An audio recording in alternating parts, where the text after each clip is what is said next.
last July, 13 state attorney generals from across the country co-signed a letter directed to the CEOs of Fortune 100 companies, warning them of the serious legal consequences over race-based employment preferences and diversity policies.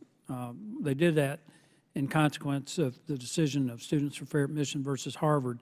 Mr. Berry, can you speak to the impact or applicability of that case on the legality of DEI corporate policy in both the federal and state context? Certainly. So while it arises in the context of university admissions, the Harvard case looks at some of the most commonly proffered justifications for racial preferences and finds them lacking as a matter of strict scrutiny constitutionally and statutorily under Title VI. That disapproval of the supposed the presented pedagogical benefits of skin color, not viewpoint, skin color diversity, for example, that was rejected, and those same kinds of rationales for skin color diversity would not be available in the Title VII context, I think is the most natural reading. So should companies look to modify their hiring practices? So some are, others have not gotten the memo and are still pretending that these are completely distinct, which is not a good reading. DEI is good for business. Isn't that corporatism over individual rights? So historically, money-making has never been a judicially cognizable rationale for racial discrimination, and there's no reason we should be starting with that now. Thank you for that clarification. Mr. Rokita, I think your state was one of the states that were included in those letters, the Fortune 500 companies. The Democrat state attorneys general criticized this letter. They condemned it for its tone of intimidation, which purposely seeks to undermine efforts to reduce racial inequalities in corporate America. How do you respond to that critique?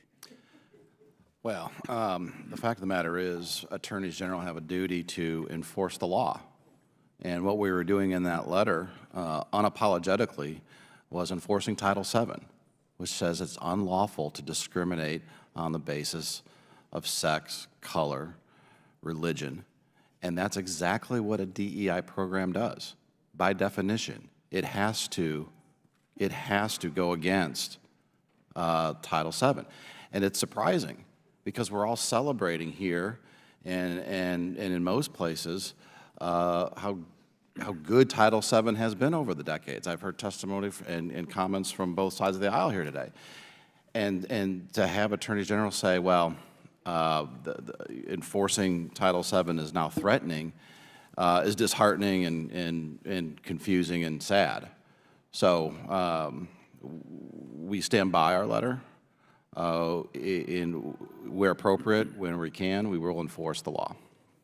So you're basically saying that you want to protect the rights of all Americans. Right. In terms of their opportunity to gain just employment. Just as the Civil Rights Act envisioned. I agree with you, and I'm grateful for the position that you've taken on that.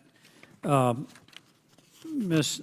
Stepman, in your role as Senior Policy and Legal Analyst for IWF, you have promoted policies that advance women's rights. I've been involved with IWF for many years, having worked in the think tank world, and really very appreciative of what your organization's done.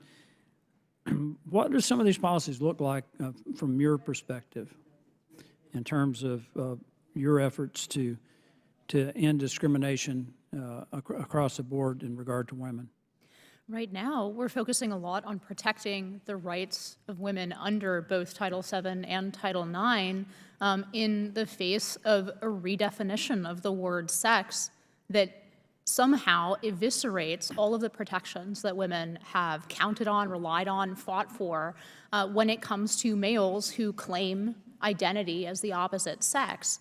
And in the Title VII context, as I said, in my testimony, we've already received inquiries from women who are being forced to shower with fully intact, males as part of their job. When again, it's funny in the context where the definition that the EEOC enforces of harassment is in so many other cases so stretched, right? You know, a stray joke, an unintentional remark, right, can be characterized as creating a hostile working environment on the basis of sex, and yet a man waiting to shower with his colleagues to see them naked in the shower is considered not just not qualifying as harassment, but actually something that's required by the EEOC. Well, it's not required by Title VII. So just one last point here, Mr. Chairman, is that the Biden administration dropped over almost 1,600 pages of regulations that redefine sex to include gender identity. In other words, they have difficulty in defining what a woman is. What was the Biden, in your opinion, what was the Biden administration's primary goal in administering these regulations? I mean, I can't speak for the Biden administration, but it seems to be to cater to, you know, their own activist side.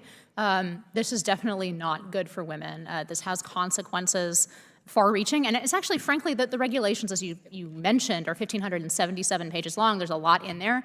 This redefinition of sex obviously has massive consequences for women in sports and locker rooms, but there is a lot else in there that's bad for everybody. These regulations gut due process and contravenance of federal courts who have said that it's necessary to provide every American with due process when accusing them of something as serious as sexual harassment.